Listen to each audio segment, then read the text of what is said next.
இன்ஸ்டண்ட்டாக ஒரு ஸ்வீட் செய்யணுன்னா நம்மளுக்கு டக்குன்னு ஞாபகம் வருது சேமியா கேசரி தான். இந்த சேமியா கேசரி சுகர் எதுவுமே பயன்படுத்தாமல் வெல்லம் வச்சு ஒரு சூப்பரான டேஸ்ட்டில் எப்படி செய்யலான்னு பார்க்கலாம். அதுக்கு நம்ம முதல்ல கடாய் அடுப்பில் வச்சுக்கலாம். கடாய் ஹீட் ஆனதும் 2 டேபிள் ஸ்பூன் போல் நெய் சேர்த்துக்கலாம். நெய் நல்லா மெல்ட் ஆனதுக்கப்புறமா கொஞ்சமாக முந்திரி, கொஞ்சமாக திராட்சை 2யும் சேர்த்துட்டு நல்லா வறுத்து எடுத்துக்கலாம். முந்திரி திராட்சை வறுபட்டதுக்கப்புறமா செப்பரேட்டாக ஒரு பிளேட்டில் வந்து ட்ரான்ஸ்ஃபர் பண்ணிக்கலாம்.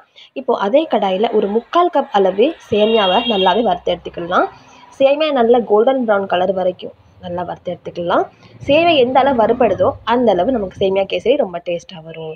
இந்த மாதிரி நல்லாவே ப்ரௌன் கலரில் வந்ததுக்கப்புறமா நாம் இப்போது தேவையான அளவு தண்ணி வந்து சேர்த்துடலாம். தண்ணியை வந்து நார்மலாக சேர்க்காம நம்ம கொஞ்சம் சூடு பண்ணி தண்ணியை சேர்த்தோன்னா நம்மளுக்கு வந்து டெக்ஸ்சர் வந்து பர்ஃபெக்டாக வரும். சேமியா வந்து குழையாமல் கிடைக்கும். நான் அன்றைக்கி 3/4 கப் சேமியா எடுத்திருக்கேன். அதுக்கு ஒரு 1.5லேருந்து 1.25 கப் அளவு தண்ணி வந்து சேர்த்துருக்கேன். தண்ணி லைட்டாக கொதிச்சதுக்கப்புறமா ஸ்வீட்னஸ்க்காக ஒரு 1/2 கப் அளவு நான் நாட்டு சக்கரை சேர்த்துருக்கேன். அந்த நாட்டு சக்கரை, ஒயிட் சுகர், வெல்லம் பவுடர் எதுனாலும் சேர்த்துக்கலாம். சேர்த்துட்டு வெல்லம் கரையிற வரைக்கும் நல்லாவே கிண்டி விட்டுக்கலாம். இந்த சேமியா வந்து கெட்டியாகணும்.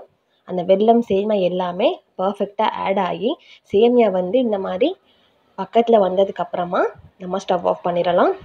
இப்போ நம்ம ஆல்ரெடி வறுத்து எடுத்து வச்சுருக்க அந்த முந்திரி திராட்சை இதில் சேர்த்துட்டு ஒரு வாட்டி கிளறி விட்டுட்டு அவ்வளோ நம்ம சர்வ் பண்ணிடலாம். சிம்பிள் அண்ட் டேஸ்டியான சேமியா கேசரி ரொம்ப சிம்பிளான மெத்தடில் செஞ்சாச்சு.